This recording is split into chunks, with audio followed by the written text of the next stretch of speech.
Good morning, sir. Good morning, sir.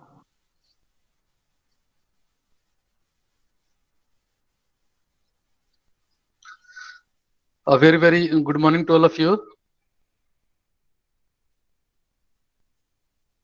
Good morning, sir. Good morning, sir. Good morning. Good morning, sir. सभी को good morning. In today's class, we are going to discuss regarding the different barriers to communication. Now we will discuss this important topic. This is a very important topic, barriers of communication or barriers to communication. Now we will discuss this topic in three important steps. तीन steps में इसे पढ़ेंगे.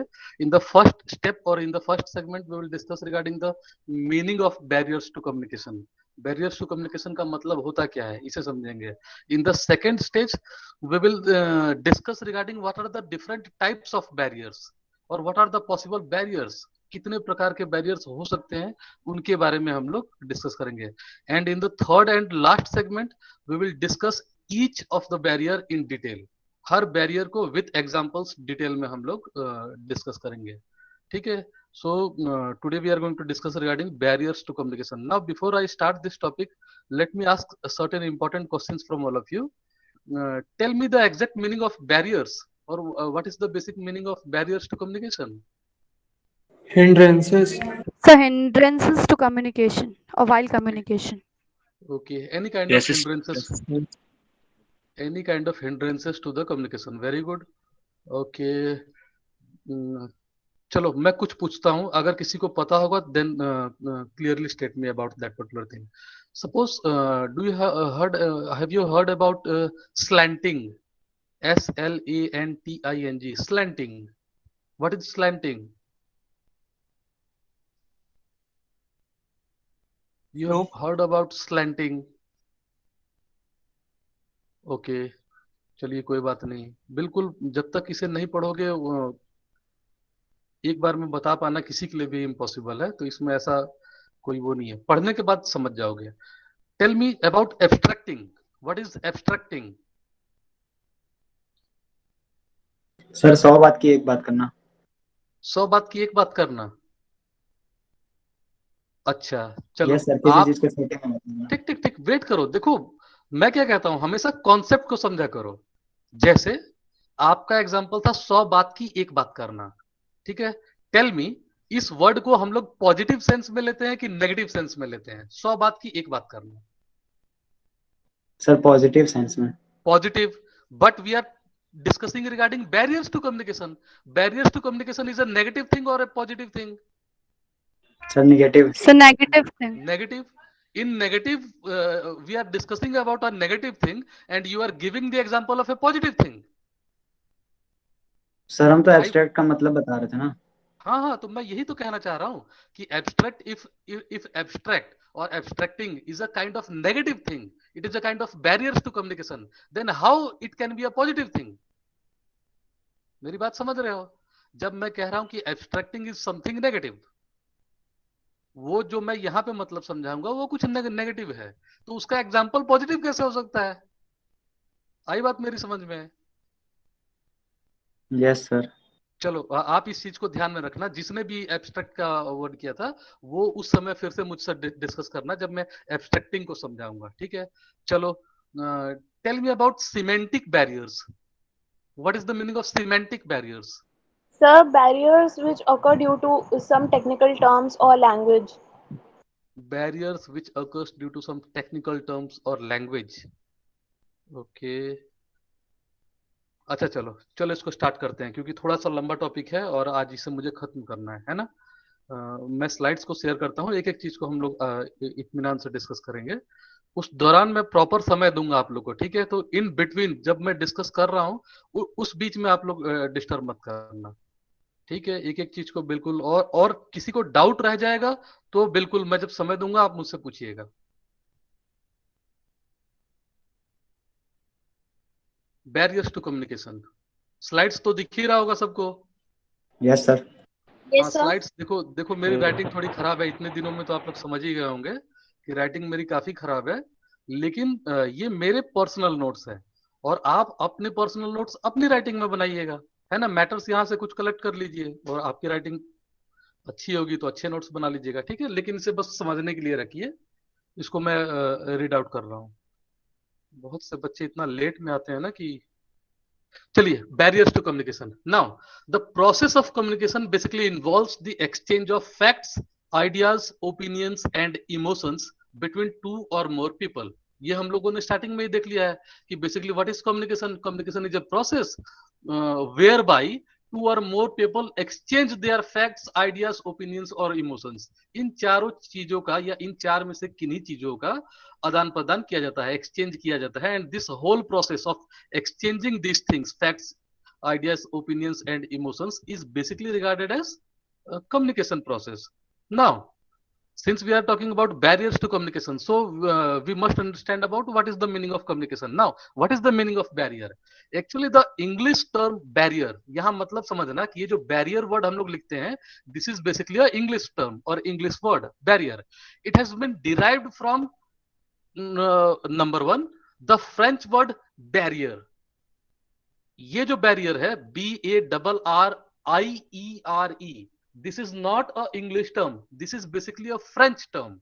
And it is supposed that some experts are of the view that the English term barrier, that means this one, BARRIER, it has been basically derived from a French word, that is BARRIERE. It has been derived from French word. ऐसा माना जाता है, कुछ experts का मानना है कि French word एक बैरियर था, BARRIERE, इससे ही इंग्लिश वर्ड बैरियर की उत्पत्ति हुई है या उसको डिराइव किया गया है। At the same time, some experts are of the view that this English term barrier has been basically derived from another English word or old English word, that is berry, BARRE। ठीक है, इसको बेर बोल दो या बेरी बोल दो, but this term, from this term this English word has been derived. ठीक है, इसकी उत्पत्ति इसी शब्दों से हुई है, या इन दोनों में से। एक्सपर्ट्स, कुछ एक्सपर्ट्स का मानना है कि नहीं फ्रेंच वर्ड बैरियर से निकला हुआ है, कुछ का मानना है कि नहीं इंग्लिश वर्ड जो है बैरी से इसकी उत्पत्ति हुई है। ठीक है, but what is the meaning of barrier? Basically the English term barrier means any kind of obstacles और hurdles to the free flow of communication. यानी फ्री फ्लो ऑफ कम्युनिकेशन में व्हेन टू और more persons are exchanging their facts, exchanging their ideas, opinions और emotions, then the exchange must be conducted in a free flow manner. वो free flow में होना चाहिए। But if there is any kind of obstacle, if there is any kind of hurdle, then such kind of obstacles or hurdles to the free flow of communication, they are regarded as barriers to communication. किसी भी प्रकार का रुकावट, किसी भी प्रकार का एक तरीके से उसमें अवरोधन अगर ये पेश करना, अगर किसी भी प्रकार का ऑब्स्टेकल्स पेश कर रहे हो तो उसको क्या बोला जाएगा, किसमें पेश कर रहे हो? During the transmission of the communication or free flow of communication, then that particular thing is regarded as barriers to communication. So any kind of obstacle or hurdle to the free flow of communication may be regarded as barriers to communication. Now some of the major barriers are as follows. कुछ important barriers, as such there are large number of barriers, है ना, but some of the important barriers are as follows. Basically इस diagram में जो मैंने दिखाया है, there are 5 important types of barriers, प्रकार है ना, 5 प्रकार के बैरियर्स होते हैं, और हर प्रकार में भी कई अनेक प्रकार के होते हैं। ठीक है, जैसे यहां लास्ट में देखिए, in the 5th one, abstracting is a kind of barrier, slanting is a kind of barrier, inferring is a kind of barrier. But all these things, all these 3 barriers, they can be grouped under one barrier, that is different comprehensions of reality, because more or less they are directly concerned with the topic, that means different comprehensions of reality. ठीक है, इसी से संबंधित ये तीनों है, that's why we have grouped all these 3 under one term. ठीक है, तो ऐसे ही कई, ये जो 5 प्रकार है, तो बेसिकली केवल 5 ही बैरियर्स टू कम्युनिकेशन नहीं है, लेकिन ये मोटा मोटी 5 प्रकार है, जिसके अंदर सब उसके और भी कई जो सिमिलर नेचर के बैरियर्स हैं वो उसके ग्रुप अंडर हम लोगों ने कर रखा है। ठीक है, सो द टोटल और all the barriers to communication may be basically grouped under major 5 categories, and all those categories are: number 1, wrong selection of medium or channel. First barrier is wrong selection of medium or channel. What is this medium or what is this channel? ये कौन से medium की बात हो रही है?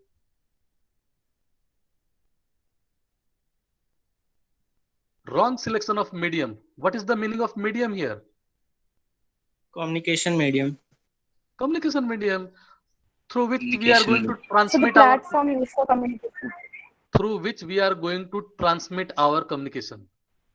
है ना, जो भी माध्यम, जिस भी चैनल से, जिस माध्यम से हम लोग अपने कम्युनिकेशन को ट्रांसमिट करने वाले हैं, अगर वो माध्यम सही ना हो, if the selection of the medium through which we are going to transmit the communication, if that is not appropriate, if that is not good, it is inappropriate, then it may be it may act as a barrier to communication. तो वहां पे barrier का वो रूप ले सकता है.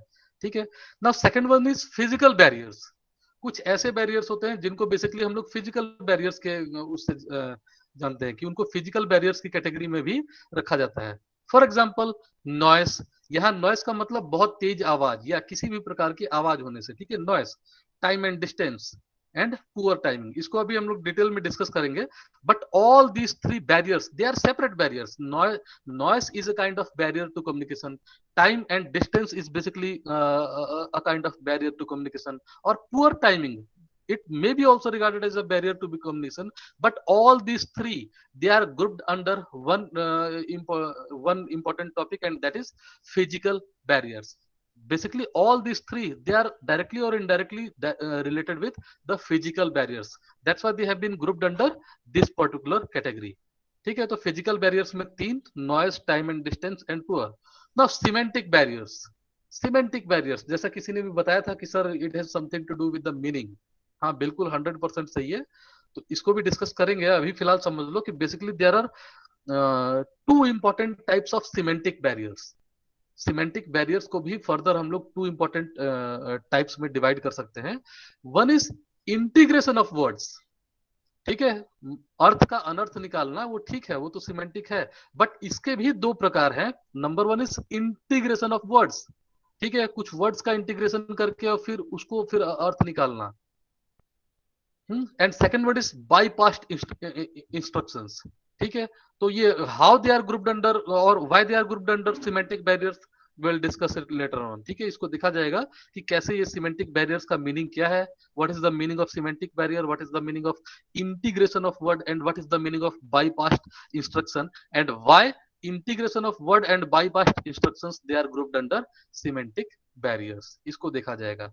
Next one is cultural and socio psychological barriers. There are certain barriers which are directly related with the cultural, they are directly related with the socio psychological things. ठीक है. तो ये कई चीजें ऐसी हैं जो सीधा कल्चरल से ही जुड़ी होती हैं या सोशियो या साइकोलॉजिकल इम्पैक्ट्स की वजह से ये बैरियर का रूप ले लेती है. जैसे क्लोज्ड माइंड, इसको मैं समझाऊंगा, इसको फिलहाल ऐसे भी कर लो. क्लोज्ड माइंड, कई लोगों को आमतौर पे आप लोगों ने भी कहा होगा कि ये क्लोज्ड माइंड है ना. तो उसका मतलब क्या होता है, इसे हम लोग देखेंगे. Emotions, cultural diversity, status consciousness, attitudes and opinions, conflicting goals. ठीक है. इस प्रकार के जो सारे हैं, all these are separate barriers to communication, but they are grouped under cultural and socio psychological barriers. ठीक है. तो ये भी एक इंपॉर्टेंट बैरियर है. And last group of barrier is that is different comprehensions of reality. different comprehensions of reality, यानी ये देखो, रियलिटी का मतलब क्या है, सच्चाई, वास्तविकता, वास्तविकता. ठीक है. तो वास्तविकता की समझ आपको कैसे है. ठीक है. Different comprehensions of reality, that means कुछ तो ऐसी चीजें हैं जो रियलिटी है, लेकिन उस रियलिटी की समझ आपको कैसे है, इसको हम लोग देखेंगे. फॉर एग्जाम्पल, जैसे मैं आपसे एक एग्जाम्पल ले रहा हूं. ठीक है. मैं एक स्टेटमेंट बोल रहा हूं, उसको ध्यान से सुनिएगा और मुझे तुरंत रिप्लाई करिएगा. ज्यादा टाइम वेस्ट करने की जरूरत नहीं है. ठीक है. क्योंकि इसे मैं डिटेल में समझाऊंगा. सपोज मैं ये पूछ रहा हूं कि आप लोगों में से कितने ऐसे लोगों का मानना है कि आपके पास दो हाथ हैं. सर मेरा. How many of you believe that you have two hands? सभी का. सभी का. अच्छा, सभी का. Okay, very good answer. अब चलो मैं इसी स्टेटमेंट को क्लैरिफाई कर रहा हूं. ठीक है. मैं इसी स्टेटमेंट को थोड़ा सा मैं एक्सप्लोर कर रहा हूं और फिर मैं आपसे पूछ रहा हूं कि क्या आप लोगों का मानना है कि आपके पास दो हाथ है, कि आप लोग जानते हैं कि आपके पास दो हाथ है. Whether you believe that you have two hands और you know that you have two hands. Know that. Sir जानते हैं। So we know मुझे that we बताओ। have two hands. यस, अब फिर से मेरा क्वेश्चन है, how many of you believe that you have two hands? आप लोगों में से कितने ऐसे लोग हैं जो बिलीव करते हैं, मानते हैं कि हमारा ऐसा बिलीव करते हैं, उनका ऐसा विश्वास है कि उनके पास दो हाथ है? ऐसा कोई बच्चा है अब? No. Because we can see. No, we can see, we can touch, we can justify that particular our argument that yes, we know that we have two hands. We do not believe that we have two hands. We know that we have two hands. But पहला question जैसे ही मैंने पूछा था, आपने क्या बोला था कि ये सर सभी के पास है। कुछ लोगों का तो कहना है कि सर मेरे ही पास नहीं है, सभी के पास है। That means this is something different comprehension of reality. सच्चाई की समझ आपको कैसी है, ठीक है? तो इसको भी हम लोग देखेंगे कि वास्तविकता देखो, reality is that generally most of the persons have two hands. This is real. इसे हमें प्रूफ करने की जरूरत नहीं है, इसे हमें बिलीव करने की भी जरूरत नहीं है, ठीक है? बिलीव करने की कोई जरूरत नहीं है। वी हैव टू हैंड्स, ये सच्चाई है, this is reality. But what are the comprehensions of persons?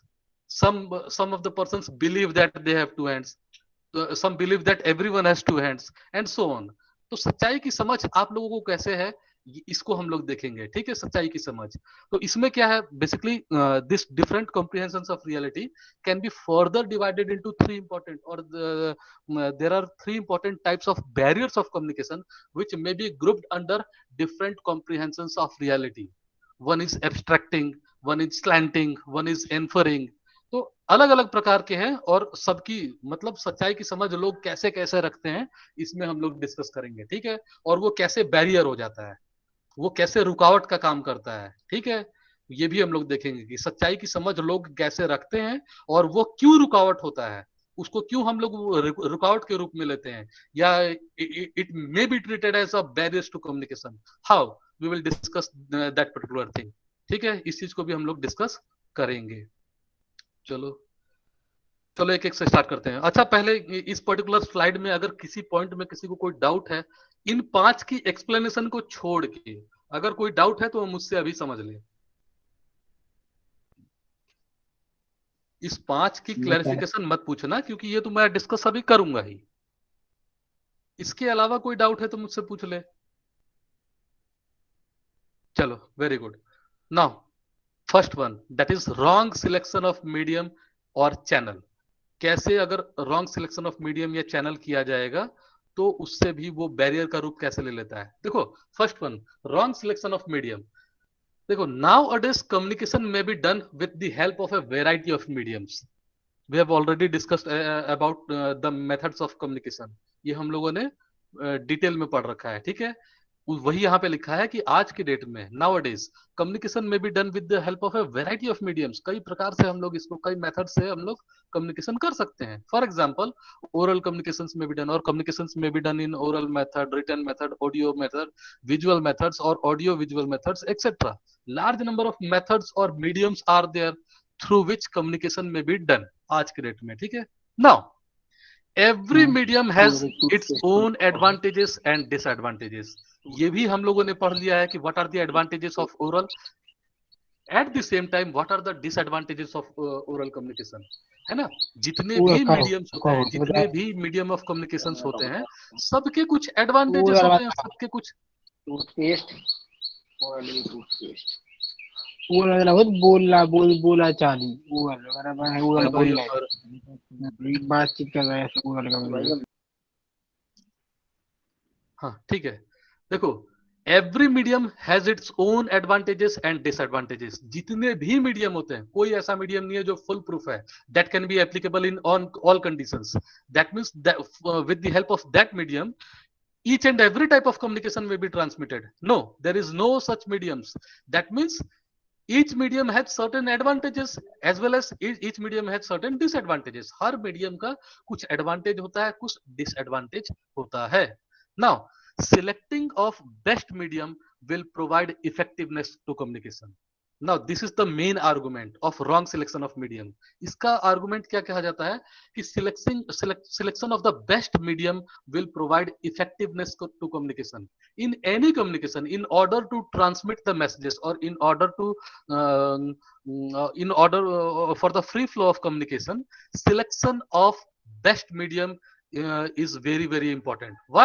Because selection of the best medium for the transmission of the communication basically provides it effectiveness. वो उसको effectiveness देता है, ठीक है, यानी उसको ज्यादा प्रभावशाली बनाता है या उसको ज्यादा वेट देता है, ठीक है। So selection of the best medium will provide effectiveness to the communication, whereas selection of wrong medium may act as an hurdle to communication। जैसे ही हम ये स्टेटमेंट देते हैं कि selection of best medium will provide effectiveness to communication, that means if we select wrong medium then effective communication can't be done. That means it will create a kind of hurdle, it will create a kind of obstacle to free flow of communication। वो कहीं ना कहीं barrier का काम करेगा। अगर best method को हम लोग नहीं सिलेक्ट किए तो 100% that is going to affect the free flow of communication और it is going to affect the effectiveness of communication. वो कहीं ना कहीं इफेक्ट करेगा, ठीक है। फॉर एग्जाम्पल, इसको एग्जाम्पल देते हैं। सपोज आनंद सिंह नाम के कोई एक टीचर है जिनको बीकॉम सेकेंड सेमेस्टर के स्टूडेंट्स का क्लास लेना है, ठीक है। मान लो मुझे आप लोगों का क्लास लेना है, ठीक है। Now two methods are there in order to communicate to all of you that I am going to take a class on say Wednesday, on Wednesday 11 AM 11 AM पे मैं वेडनेसडे को क्लास लूंगा, ये मैंने डिसाइड किया है और मुझे ये बच्चों को कम्युनिकेट करना है। Now there are two methods. Number 1, to send the message in a WhatsApp group where in all the students are there. जहां पे सारे बच्चे हैं वैसा कोई अगर ग्रुप है तो उस ग्रुप में एक मैसेज डाल देना, फर्स्ट मेथड।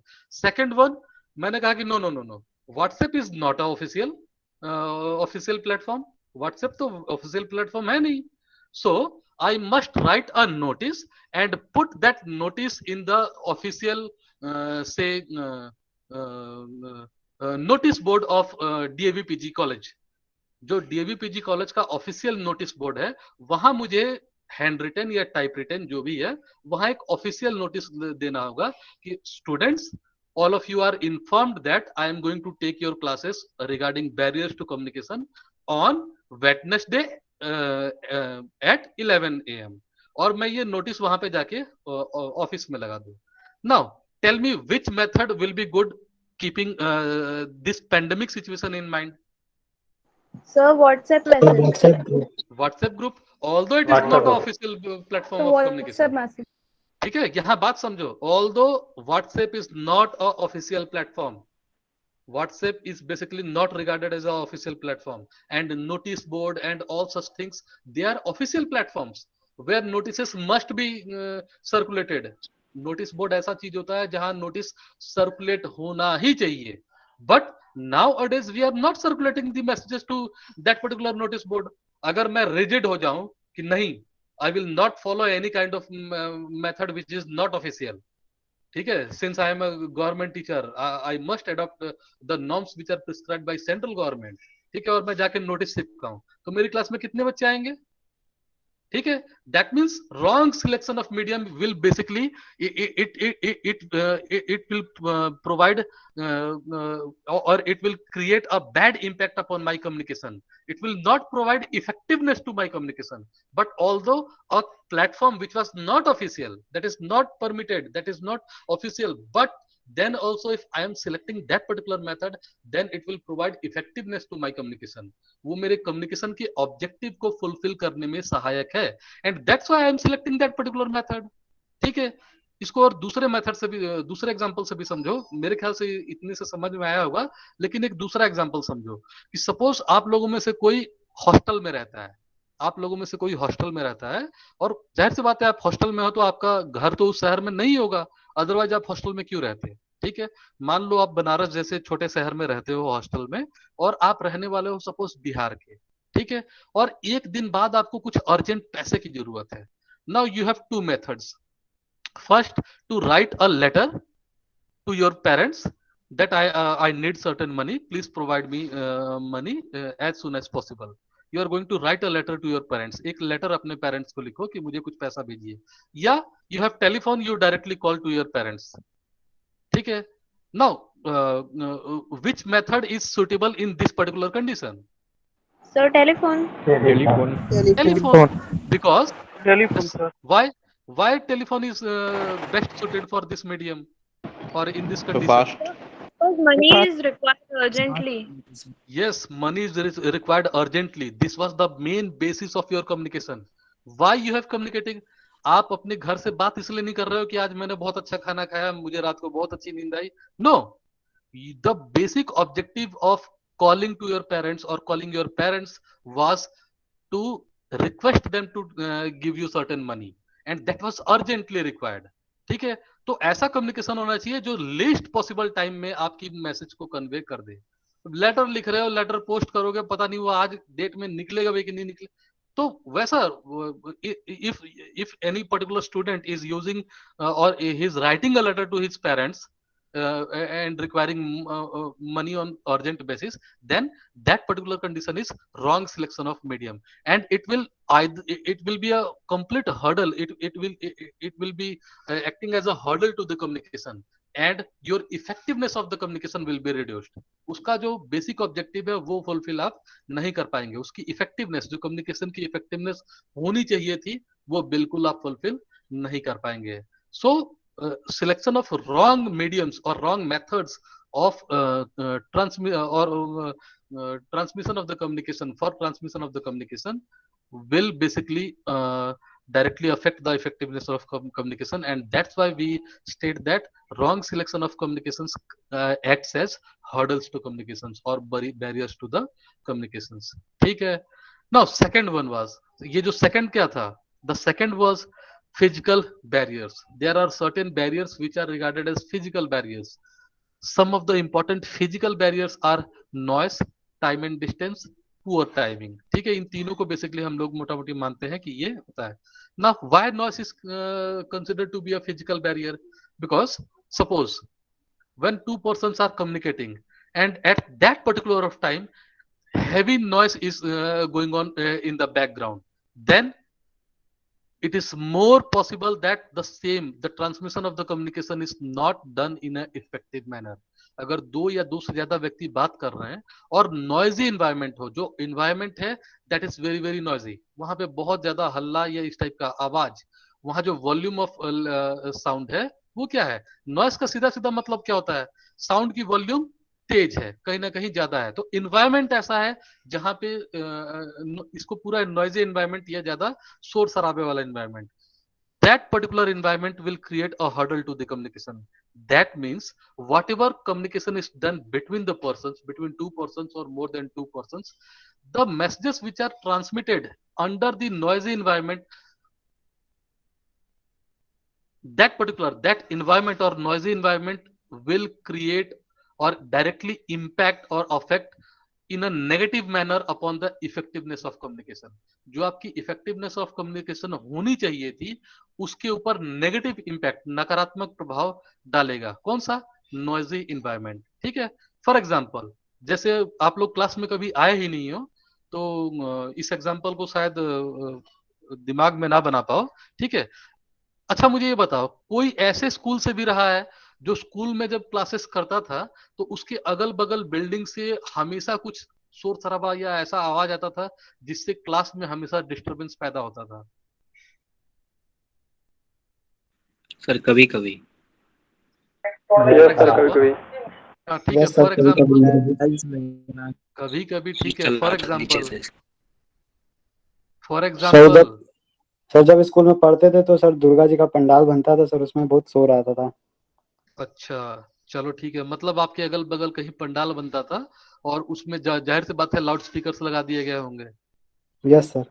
हाँ, तो उससे जो है आवाज शोर होता था. चलो मैं आप लोगों को प्रैक्टिकल एग्जांपल देता हूँ जो मैं डे टू डे टीचिंग में फेस करता हूँ इन डीएवी पीजी कॉलेज. ठीक है. बेसिकली देखो, the classrooms of commerce, specially first year classroom, first year के जो क्लासरूम्स हैं वो बेसिकली दो क्लासरूम्स हैं, room number 105, room number 106. A B sections के लिए, ठीक है।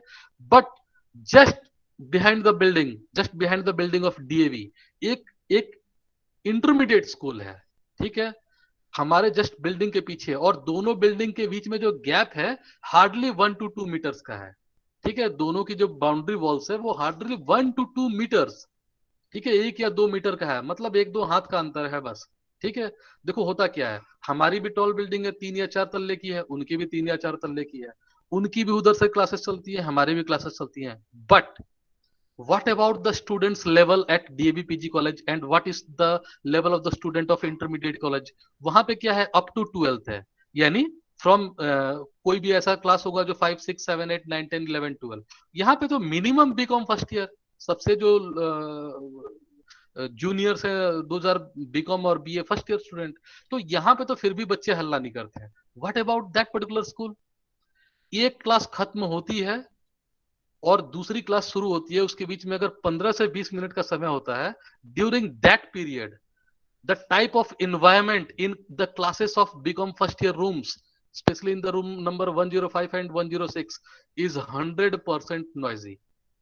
अब सोचो क्लासेस का क्या हाल है, सपोज टीचर कहां पे खड़ा होगा, ब्लैक बोर्ड के पास खड़ा होगा। What about the student who is sitting at the last corner, जो क्लासरूम में सपोज बीकॉम के बच्चों में जो भी क्लासरूम में और सबसे लास्ट बेंच पे जो बच्चा बैठा है, ठीक है, तो मेरी आवाज या तो इतनी 100% वो होनी चाहिए कि जो प्योरली, अगर इन्वायरमेंट नॉइसी ना हो तो भी बहुत धीरे आवाज जाती है पीछे बैक बेंचर्स में। इवन कुछ टीचर्स के रिगार्डिंग तो बच्चों का ये कहना होता है कि उनकी आवाज हम तक पहुंच ही नहीं रही है नॉर्मल कंडीशंस में। Now think about the noisy condition, ठीक है, उस समय क्या आवाज पहुंचने की चांसेस कितनी है, almost negligible chances. And what about those teachers जिनकी आवाज बहुत अच्छी है, वो क्या करते हैं, या तो वो अपने लेवल को बहुत तेज करते हैं, अदरवाइज उसका भी कोई फायदा नहीं है। That means if environment is noisy, then it is 100% going to affect the effectiveness of communication in a negative manner.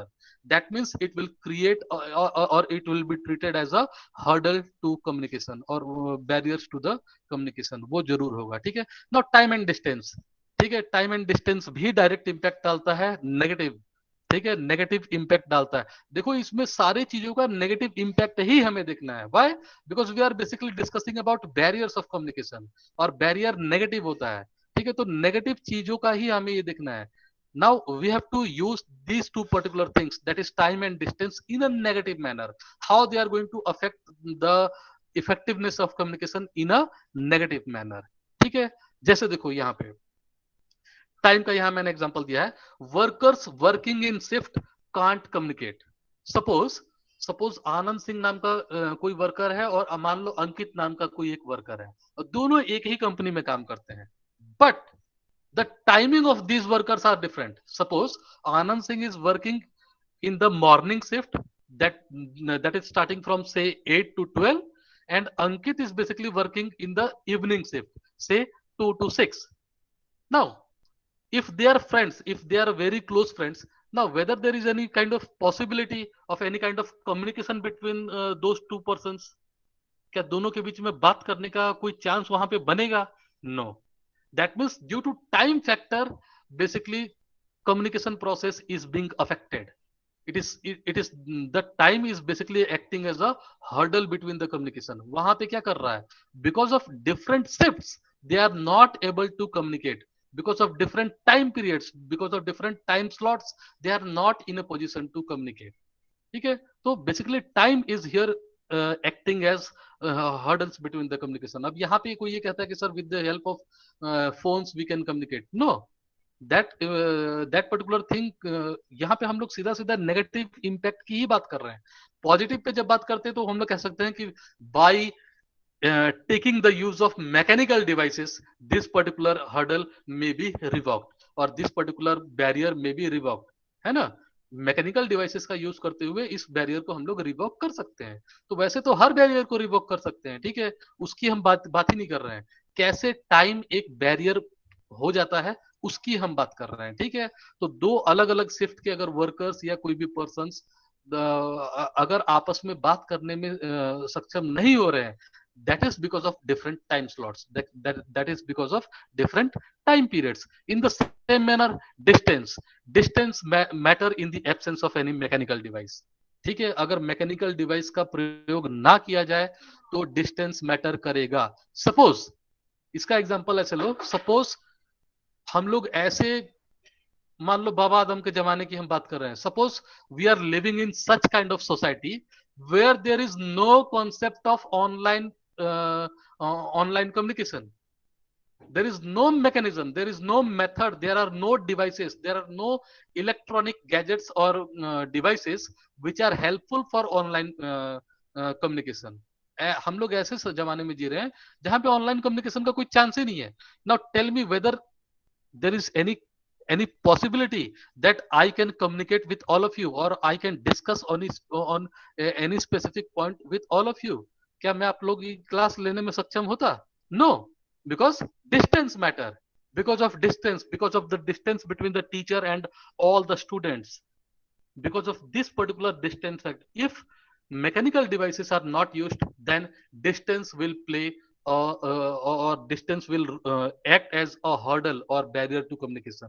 ठीक है, इसी का दूसरा एग्जांपल लो. मान लो कोई नेताजी आए हुए हैं, उनको भाषण देना है, ठीक है, और उनके सामने 1 लाख की जनता है, उनके सामने से माइक हटा लिया जाए ना, वेदर कहा जाएगा कि आप तो सुपरमैन है भाई, बात कर लीजिए सबसे.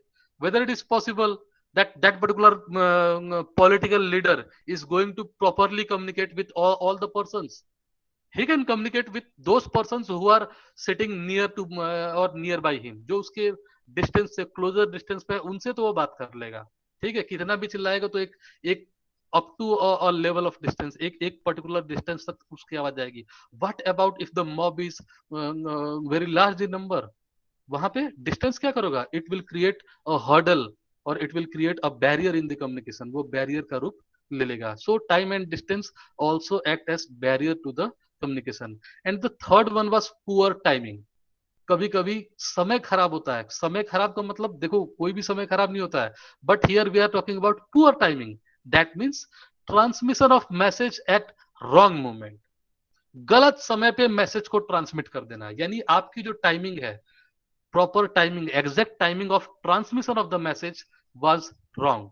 गलत समय पे अगर मैसेज को ट्रांसमिट कर दिया जाए तो भी वो क्या कर देगा? Either it will reduce the effectiveness of the communication और it will 100% be regarded as a barrier to communication. ठीक है, फॉर एग्जाम्पल जैसे अनाउंसमेंट, ये बिल्कुल ये लाइवली एग्जांपल है, इसको ध्यान से इसको देखिए. Announcement of schemes during election periods.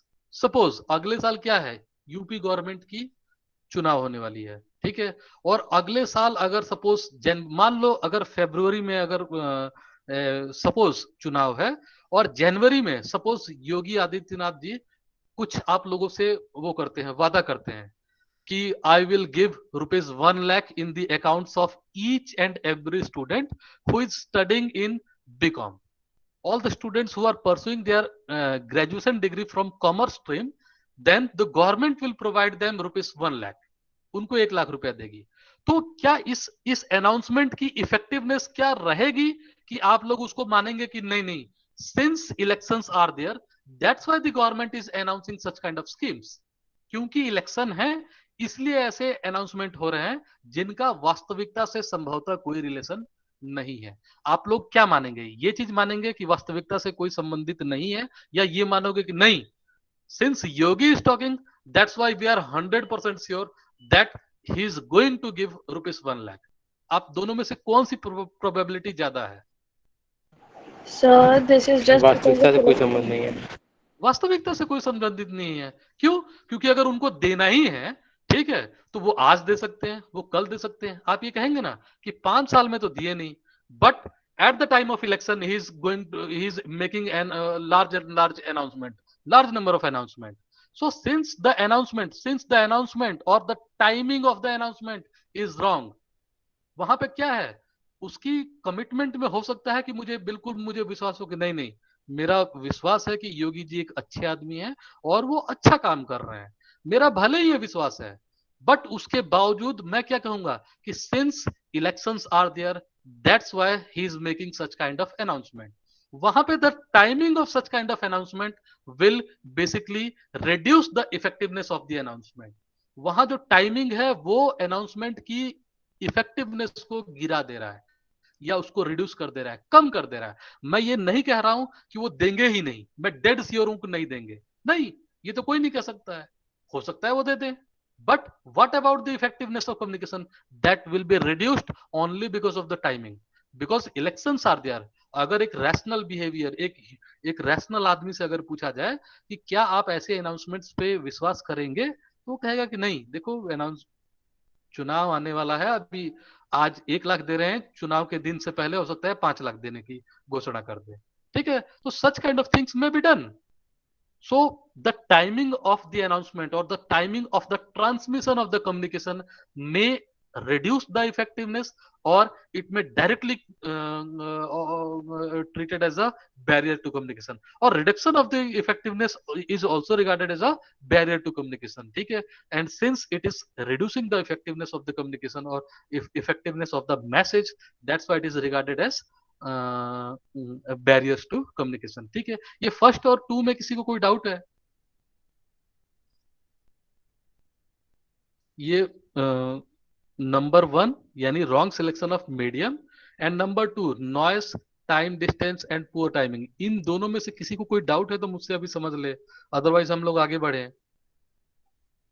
चलो, very good. Now third one is semantic barriers. Semantic barriers, इसको किसी ने बताया था, किसी स्टूडेंट ने ही बताया था कि yes sir, it is something which is related with the meaning of the communication. Yes, it is directly related with meaning. यहाँ पे मैंने देखो हिंदी में लिखा हुआ भी है semantic. This English term semantic literally means, और the literal meaning of this particular word semantic is अर्थ। इसका मतलब सिमेंटिक बैरियर्स मतलब ऐसे बैरियर्स जो अर्थ के वजह से बैरियर का वो कर लेते हैं, यानी जैसे इसको सीधा से हम समझो कि अर्थ का अनर्थ करने वाले ही जो यहाँ पे क्या करेंगे, बैरियर्स का रूप ले लेंगे।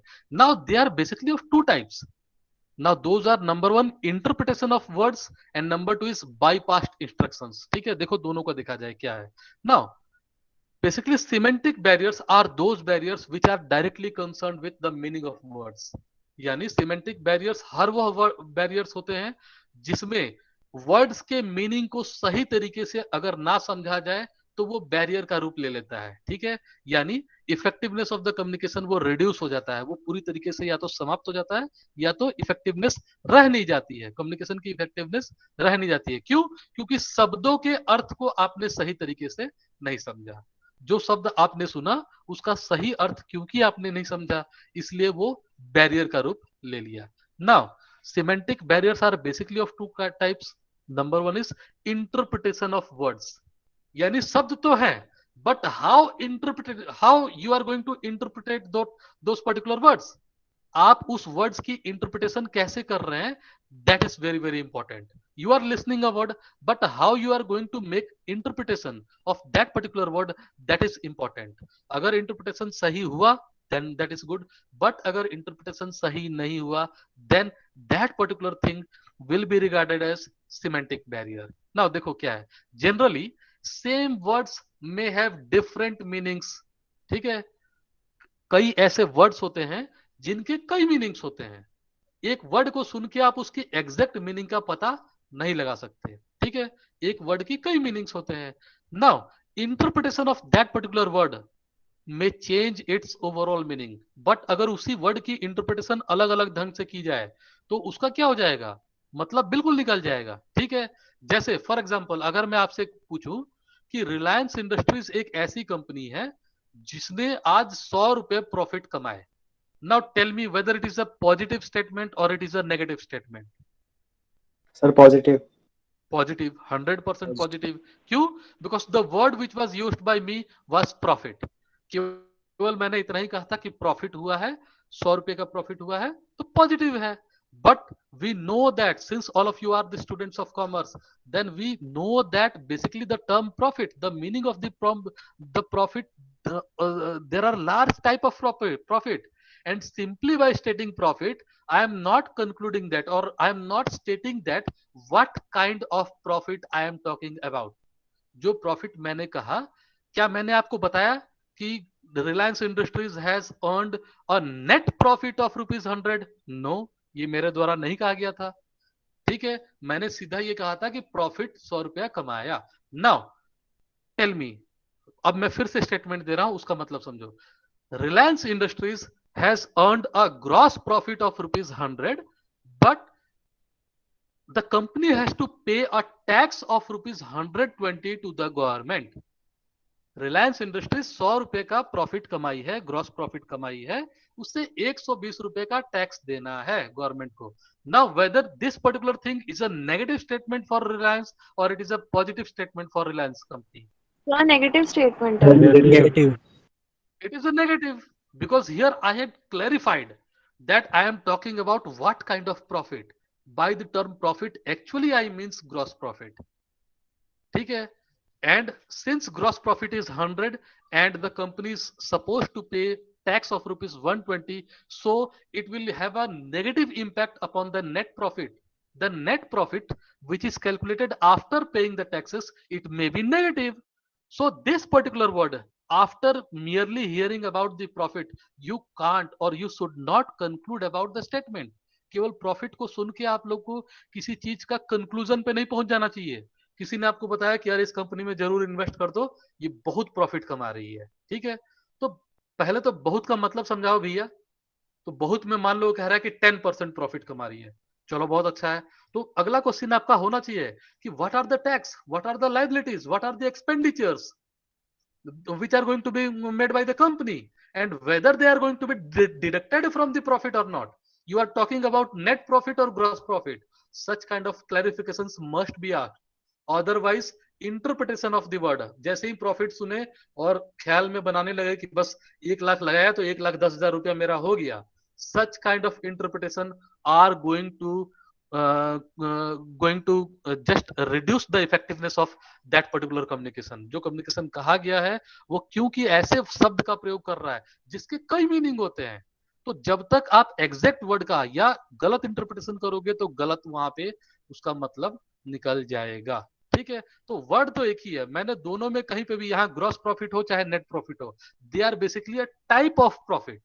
ये दोनों प्रॉफिट से अलग नहीं है, they are simply types of profit, ठीक है। तो प्रॉफिट के प्रकार ही तो हैं, ठीक है। तो but since we know that this particular profit has large number of types, so we must clarify which profit you are talking about. आप किस प्रॉफिट की बात कर रहे हो पहले वो क्लैरिफाई करो, then we will interpret that particular word, your statement, we will make a interpretation of your statement. आप प्रॉफिट को क्लैरिफाई करो तो हम आपकी स्टेटमेंट को क्लैरिफाई करेंगे कि आप कहना क्या चाहते हो, whether that is a good position for us or that will be a negative position for us, ठीक है। तो interpretation of word is very very important, but if someone is misinterpreting then it will be treated as a hurdle of communication, ठीक है, hurdle of communication में ये treat होगा। And since here the meaning of words are interpreted or changed, that's why it is regarded as semantic barriers, क्योंकि यहाँ शब्दों के अर्थ को ही तो गलत समझा जा रहा है, तो सिमेंटिक में इसलिए ये आता है। Now second one is by past instructions. देखो ये बहुत ही अच्छा एग्जांपल है, इसको समझो। बाई पास्ट इंस्ट्रक्शंस, कैसे इंस्ट्रक्शंस को सही तरीके से ना लेना, ठीक है। जैसे मैं अक्सर ये क्लास में एग्जांपल देता हूं कि suppose inspection is going to be held in a company, एक कंपनी में अचानक जो है आज इंस्पेक्शन होने वाला है, ठीक है। तो इंस्पेक्शन जाहिर सी बात है कौन करता है, बड़े अधिकारी करते हैं। बड़े अधिकारी अपने छोटे ऑफिशियल्स का या एक छोटे ब्रांच का या ब्रांचेस का इंस्पेक्शन करते हैं, ठीक है। नाउ ऐसा ही एक न्यूज आता है एक ऑफिस में कि आज इंस्पेक्शन होने वाला है, ठीक है। तो तुरंत मैनेजर बुलाता है अपने एक स्टूडेंट को जो कि से कॉमर्स का ही स्टूडेंट था, उसको बुलाया, कम कम कम फास्ट कम। वो आया जल्दी दौड़ के, उसको बोला, उसको फाइल उसने दिया कि these are some of the files, go and just burn these files, go fast and burn this files, जल्दी जाओ और इसे बर्न करो, BURN, जल्दी जाओ इसे बर्न करो। देन द स्टूडेंट, और सॉरी दैट पर्टिकुलर स्टूडेंट, वो स्टूडेंट कभी रहा होगा कॉमर्स का, but now currently he is the staff of that particular office, ठीक है। तो वो जाके ऑफिस के वो उन फाइल्स के साथ कुछ एक्टिविटी कर रहा है। मान लो उसी में एक आर्ट्स का भी स्टूडेंट था, उसको भी बुलाया, कम कम कम, उसको भी कुछ फाइल दिया, go and burn these files, ठीक है, वो भी गया। देखो दोनों के डिफरेंस अप्रोच क्या होगी, ठीक है। आर्ट्स का स्टूडेंट, मैं किसी स्ट्रीम को यहाँ बदनाम नहीं कर रहा हूँ, बट क्योंकि वो उसने पढ़ाई नहीं होगा उस चीज को, तो उसकी पॉसिबल रिएक्शन क्या होगी। उसने सोचा कि अरे आज इंस्पेक्शन होने वाला है और साहब बहुत गुस्से में है, उन्होंने मुझे कहा है कि इस फाइल को बंद करो। वो लेके गया और उसे माचिस लगा दिया, आर्ट्स वाला। क्योंकि बर्न का बेसिक मतलब क्या है, BURN, बर्न का बेसिकली मतलब है जलाना, ठीक है। तो आर्ट्स वाले ने, भाई उसको नहीं पता था, वो गया उसको जला दिया। बट द स्टूडेंट बैकग्राउंड और the second official staff who was basically from the commerce background, उसे पता है कि burning of file basically means making a copy of the same, और मेकिंग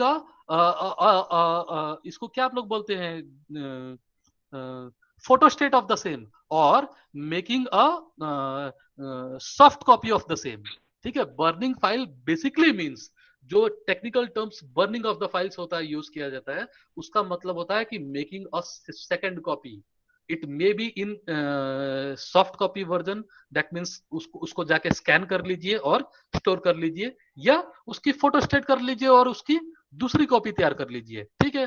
तो यहां पे देखो उसने क्या किया, सेकंड पार्टी क्या करेगा, अगर उसे नहीं पता है कि व्हाट इज बर्निंग मींस, ठीक है, तो bypassed instructions means something was said but the same was not received at the second end. यानी बोला कुछ किया था लेकिन समझा कुछ गया, ठीक है। जो इंस्ट्रक्शंस दिए गए उसको बाईपास कर दिया गया, उसे माना नहीं गया, जो कहा गया उसे नहीं किया गया, ठीक है। तो यहाँ पे ये नहीं है कि जाओ इसे बंद कर दो, मैं कहूंगा कि नहीं मैं नहीं जाऊंगा, no, that is office, you are suppose to obey your seniors or obey your officer, but you have received the meaning of the word, that particular word which was used by your senior in a wrongful manner, जो कहा गया उसको आपने गलत तरीके से receive किया, ठीक है। जैसे यहाँ पे देखो मैंने क्या लिखा है, officer said to his staff go to office and burn this document, office जाओ और इस डॉक्यूमेंट को बर्न कर दो। बेसिकली यहाँ पे देखो मैंने क्या लिखा है, by burn this particular term, हाँ, the literal meaning of burn is जला दो, but we are not talking about burning of the files, we are talking about the concept of burning of files. यहाँ पे देखो officer actually means to make an additional copy of the document.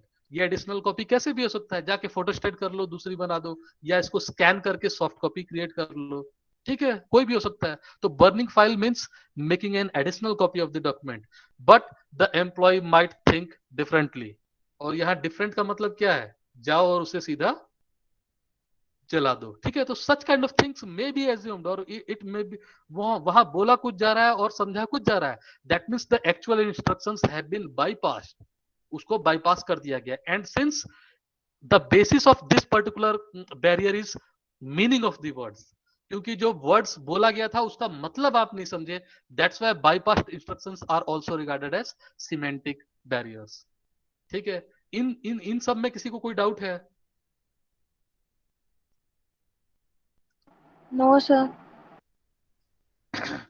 अच्छा 5 minute रह गया है, चलो चलो continue करते हैं, ठीक है। देखो एक लास्ट वाला है, ये फोर्थ वाला मैं अभी फिलहाल छोड़ दे रहा हूँ, ठीक है। वो जो सोशियो साइकोलॉजिकल कल्चरल, उसको आप लोग अपने से स्टडी कर देना। मैं लास्ट वाले को, ये थोड़ा सा इंपॉर्टेंट है। देखो डिफरेंट कॉम्प्रिहेंशन ऑफ रियलिटी, यानी सच्चाई की समझ आपको कैसे है। अगर सच्चाई की समझ आपको सही तरीके से नहीं है, then 100% you are going to draw a negative conclusion or you are not going to receive the right information। आप right information बिल्कुल नहीं प्राप्त करोगे अगर सच्चाई की समझ आपको सही तरीके से नहीं है। तो जैसे मैंने एग्जांपल दिया ना, मैंने आपसे पूछा कि आपको you believe that you have two hands or you know that you have two hands, तो we know that two hands। तो सच्चाई की समझ ऐसी होनी चाहिए, कोई पूछे तो बोलो no no we do not believe, we know that we have two hands, हम जानते हैं कि हमारे पास दो हाथ है। तो सच्चाई की समझ सही तरीके से होनी चाहिए। But there are 3 types of barriers of communication which are grouped under different comprehensions of reality। Number 1 is abstracting। ये अधिकतर लोगों के साथ यही होता है, बिल्कुल अधिकतर। जैसे मैंने एग्जांपल दिया, सपोज मैंने आज ही एक एग्जांपल दिया था कि सपोज मोदी गवर्नमेंट जो है या योगी जी जो है अगले महीने जनवरी में ये अनाउंसमेंट करने जा रहे हैं कि हम 1 लाख देंगे, तो इसमें कई ऐसे लड़के होंगे जो सोच रहे होंगे कि ये तो पक्का सर जो है पक्का बीजेपी विरोधी है, क्योंकि हमेशा डिफेम करते रहते हैं गवर्नमेंट को। तो this is abstracting, merely you are giving importance to few words by neglecting the majority। मैं कहूंगा कि तुम मेरे बारे में जानते कितना हो, मेरे बारे में क्या जानते हो? merely by listening 1-2 examples which are given by me so that you can understand the concept, you are drawing conclusions about me। कुछ वर्ड्स को सुन के आप मेरे बारे में कंक्लूजन ड्रॉ कर ले रहे हो। This is abstracting because you are giving importance to few words by neglecting the majority. पूरे चीज को ना समझते हुए कुछ वर्ड्स की सहायता पे आपने कंक्लूजन्स को ड्रॉ कर लिया। फॉर एग्जांपल, जैसे मैं यहाँ पे एग्जांपल बताऊं कि मान लो बीकॉम के सारे बच्चे कंप्लीट अननोन है रामायण स्टोरी के बारे में, रामायण के बारे में आप लोग कुछ नहीं जानते हो, ठीक है। मैंने कहा कि आज मैं आप लोग को एक बहुत मजेदार स्टोरी सुनाता हूँ, ठीक है। 3 लाइन में स्टोरी सुनाऊंगा और आप लोग को अच्छी लगेगी। मैंने स्टोरी सुनाना शुरू किया। एक राजा थे दशरथ, उनके 4 लड़के हुए, राम लक्ष्मण भरत शत्रुघ्न, ठीक है। कुछ दिनों बाद उनकी शादी हुई, सीता जी का अपहरण, जो कि राम जी की बीवी थी, उनका अपहरण हुआ। उसके बाद राम जी गए और वहां पे अपहरण की करने वाले आदमी का नाम रावण था, उसको उन्होंने मार के और वहां पे 100-150 लोगों को या 1000 लोगों को, लाख लोगों को मारा और सीता जी को वापस किया। अब यहाँ पे कुछ बच्चे मारा, वो गए और वहां पे मारा, 100 लोगों को मारा, 1000 लोगों को मारा, ठीक है। merely by taking these few words, since these are negative words, merely by taking these words they are drawing conclusion that this is something or this story is something wherein everything is stated regarding killing। जहां पे केवल मारकाट की बात की जा रही है, जहां पे केवल मारकाट की ही बात की गई है, ऐसी चीज है Ramayan. This is 100% wrong conclusion। why? because merely on the basis of certain abstract, केवल एब्स्ट्रैक्ट के बेसिस पे आपने कंक्लूजन ड्रॉ कर लिया about the whole story. This is abstracting, ठीक है। कुछ चीजों को इंपॉर्टेंस देना, फ्यू वर्ड्स या फ्यू पैराग्राफ्स को इंपॉर्टेंस देना एंड नेग्लेक्टिंग द मेजोरिटी। आपने रामायण के बाकी सारे सुंदर चीजों को नेग्लेक्ट कर दिया। कितनी अच्छी अच्छी चीजें दी गई हैं, उनको आपने क्योंकि नेग्लेक्ट करके और छोटी चीजों के द्वारा आपने कंक्लूजन ड्रॉ कर लिया, दैट इज एब्स्ट्रैक्टिंग, ठीक है। जैसे मैंने अपना एग्जांपल दिया कि क्योंकि मैंने कुछ एग्जांपल्स दिए जो आपको नहीं अच्छे लगे, ठीक है, और आपने उन्हीं एग्जांपल्स के बेसिस पे मेरा कंक्लूजन ड्रॉ कर लिया, दैट इज एब्स्ट्रैक्टिंग, ठीक है। Number 2 is slanting. 99% स्टूडेंट्स या ह्यूमन बिहेवियर जो है वो स्लैंटिंग ही होता है, और इंडिया में तो 100% ही है slanting. That means we are already inclined towards someone, हम लोग पहले से ही किसी के तरफ झुके हुए हैं। Slanting basically means giving particular bias to the reality। सच्चाई को कुछ बायस कर देना, उसको बायस दे देना। फॉर एग्जाम्पल, जैसे मैं यहाँ एग्जाम्पल दे रहा हूं, आप लोग मुझे बताइएगा कि इस व्यक्ति को आप लोग कैसे पॉजिटिव मैनर में लेते हैं कि नेगेटिव मैनर में लेते हैं। Mahatma Gandhi sir positive. Positive, ठीक है। दैट मीन्स इसका मैं कंक्लूजन लूं कि that means Mahatma Gandhi has done nothing negative in his entire life. उन्होंने अपनी पूरी जिंदगी में कोई गलत काम नहीं किया, कोई गलत काम ना कर सकते थे ना सोच सकते थे, ठीक है। You are clearly slanting towards that particular personality in a positive manner. You have given particular biasness to the reality, ठीक है। रियलिटी, अब इसका मतलब ये कोई ये मत कह देना कि सर तो महात्मा गांधी विरोधी है, नहीं, मैं केवल आप लोग को समझाना चाह रहा हूं। जैसे मैं अब एक एग्जांपल मैंने दिया है, Hitler, positive negative? Sir negative. क्या आप ये कह सकते हो, क्या आप लोग जानते हो 100% कि इसने जीवन में कोई अच्छा काम किया ही नहीं? नो सर, ये बिल्कुल नहीं जानते हो। कोई भी ऐसा आदमी नहीं होगा कि जो जिसने जिंदगी में कोई अच्छा काम ना किया हो, ऐसा कोई आदमी नहीं हो सकता। But we have drawn conclusion, we have basically given a particular biasness to the reality. Reality के ऊपर हम लोग बायसनेस, जैसे मैं तुरंत नाम लूंगा, अगर जैसे सपोज मोदी, कुछ लोग बोलेंगे बिल्कुल वो कितने भी गलत काम कर ले, कुछ लोग कहेंगे कि no no he is a very good person. मैं दूसरा नाम लूंगा, सपोज राहुल गांधी, वो कितना भी अच्छा काम ले, कुछ लोग कहेंगे कि नहीं नहीं है तो लल्लू ही, ठीक है। Large number of things are there. That means you are basically giving particular bias to the reality. सच्चाई से उस पर्टिकुलर स्लैंटिंग का कोई वास्तविकता नहीं है, and by slanting you are basically providing a barrier to the communication. ये slanting जो आप लोगों के दिमाग में चल रहा है या जो हम लोग बेसिकली करते हैं, उसका सच्चाई से कोई लेना देना नहीं है। ठीक है, हम लोग पहले से ही बायस्ड हैं, कहीं ना कहीं हम लोग बायसनेस की तरफ झुके हुए हैं। ठीक है, जैसे यहां मैंने लिखा है, Hitler is a threat for the country, किसी भी देश के लिए एक थ्रेट का ही है, but he might be good in other aspect, he might be good for Germany during that particular period. हो सकता है वो जर्मनी के लिए अच्छा प्लेयर एक व्यक्ति रहा उस पर्टिकुलर पीरियड के लिए। क्या उस पर्टिकुलर पीरियड को हम लोग जानते हैं? नहीं जानते हैं। ठीक है, तो हिटलर तो सेकेंड वर्ल्ड वॉर में था ना। What about first world war? First world war के कंसिक्वेंसेस कुछ ऐसे रहे होंगे जिसकी वजह से एग्रेशन में आ गया होगा, तो कुछ हो सकता है positive, but we have already given particular bias to the reality and we assume that we know, और इनफैक्ट हम लोग एज्यूम नहीं करते हैं, we do not believe that he is a threat. We, कई लोग बोल देंगे we know that he is a threat, है ना। तो ऐसा ये क्या होता है, सच काइंड ऑफ कंक्लूजन्स और such kind of biasness to the reality, it is regarded as slanting. जो तिरछा, तिरछा का मतलब जो किसी की तरफ झुका हुआ हो। ठीक है, किसी की तरफ तो आप इंक्लाइंड हो, किसी की तरफ तो आप स्लैंटिंग हो। ठीक है, आप किसी की तरफ झुके हुए हो। ये भी कहीं ना कहीं बैरियर्स होता है। And last one is inferring, that means drawing conclusions. किसी भी चीज के ऊपर आप तुरंत निष्कर्ष निकाल लो, आप इन्फर कर लो।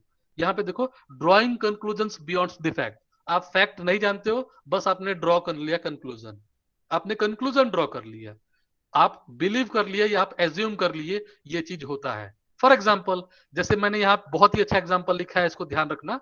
अगर मैं आपसे केवल पूछूं कि इस बार बारिश बहुत ज्यादा हो रही है, बारिश बहुत ज्यादा होगी, ठीक है, तो आप लोग क्या मानेंगे कि प्रोडक्शन के ऊपर पॉजिटिव इंपैक्ट जाएगा कि नेगेटिव जाएगा? Sir negative. नेगेटिव। अच्छा, मान लो बारिश सामान्य से अच्छी है, जो क्रॉप्स के लिए अच्छी मानी जाती है, तो इसका क्रॉप्स की प्रोडक्शन पे क्या असर जाएगा? सर पॉजिटिव इफेक्ट जाएगा। पॉजिटिव, यानी प्रोडक्शन क्या होगी? प्रोडक्शन बहुत बढ़ेगा। ज्यादा बढ़ेगा, होगी। हाँ, तो what about prices of those crops, क्या वो गिरेंगे कि बढ़ेंगी? सर वो प्राइसेस गिर जाएंगे। गिरने के चांसेस रहेंगे। ठीक है, यस तो जैसे ही अगर, जैसे आज के डेट में अगर न्यूज में दे दिया जाए कि हैवी रेन, बहुत ज्यादा बाढ़ की संभावना है, तो तुरंत हम लोग के दिमाग में क्या जाता है कि now the prices of the commodities will go up, क्योंकि प्रोडक्शन होगा ही नहीं, और प्रोडक्शन बहुत कम होगा तो उसकी प्राइसेस क्या हो जाएगी? वो बहुत बढ़ जाएगी। यही हम लोग कंक्लूड करेंगे ना यस सर। कि औसत से बहुत ज्यादा बारिश आ जाए जिससे कि बाढ़ हो जाए, और या औसत से बहुत कम बारिश हो जिससे कि सूखा पड़ जाए।